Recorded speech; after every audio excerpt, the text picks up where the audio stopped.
Une fois, lui, j'ai envoyé le Scott livré à moi-même dans une solitude profonde.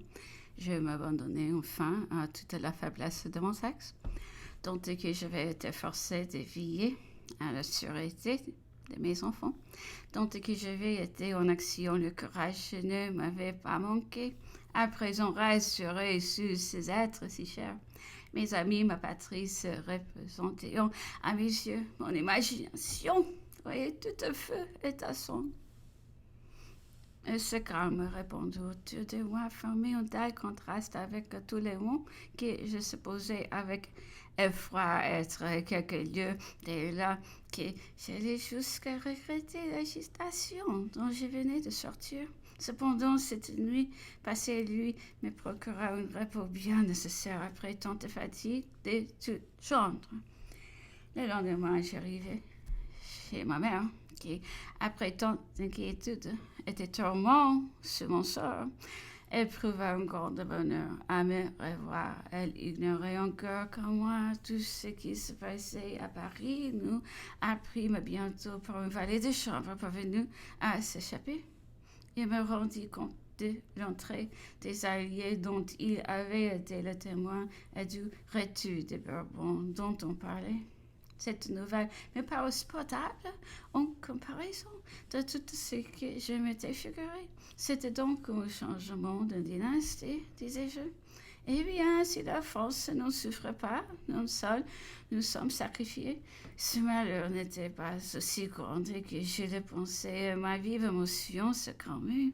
Mais lorsque parmi les jeunes femmes les plus impressées ou curieux devant des étrangers, aimons à plusieurs de la maison particulière de l'impératrice, nous souffrîmes beaucoup de voir des Françaises bien nées jouer un rôle dont les femmes de la dernière classe de la société auraient rugi. Et l'honneur national ne me rendit plus sensible en ce moment que la honte dont elles se couvraient même aux yeux de l'ennemi.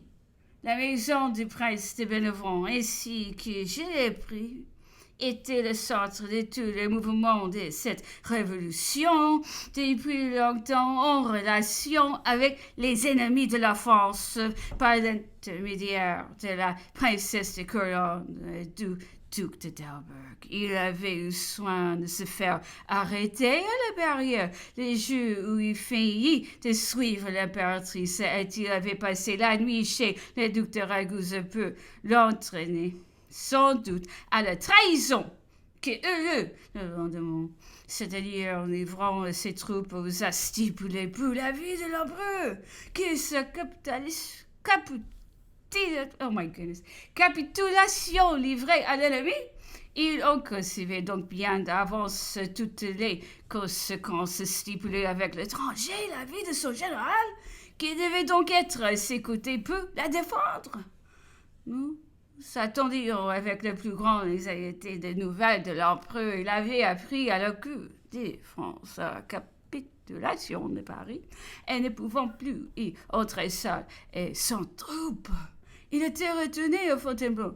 Monsieur de Moussillon, auditeur, oui, frère du duc de Bassardon, fut le premier vin qui vint donner des détails à ma mère. Au milieu de la nuit, elle entra dans ma chambre et jeta tout en larmes sur mon lit et s'écria « Ah, ma fille, ce pauvre Napoléon qu'on envoie à l'île d'Elbe !» Les voilà donc malheureux.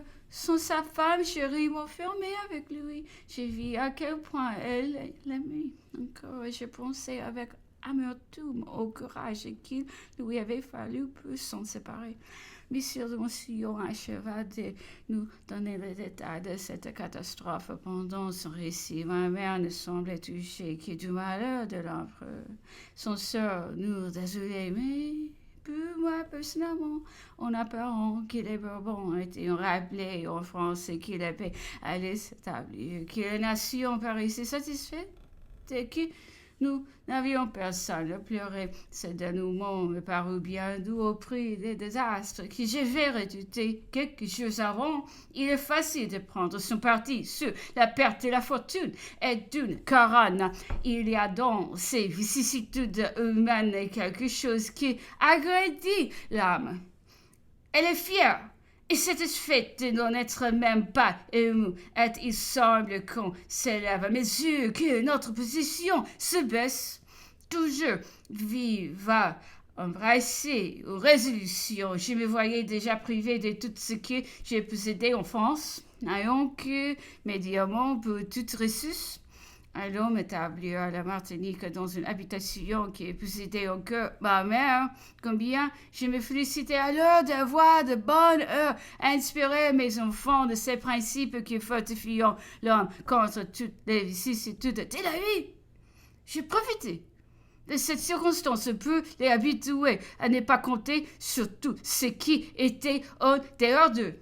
J'ai mis une espèce de satisfaction à leur peindre la situation présente sous des tristes couleurs. Et je leur dis gaiement, mes enfants, vous n'êtes plus rien. Plus de royauté, de principauté, plus de duché, vous en faudrez peut-être mieux, mais il faudra pour cela être bien obéissant et bien travailler.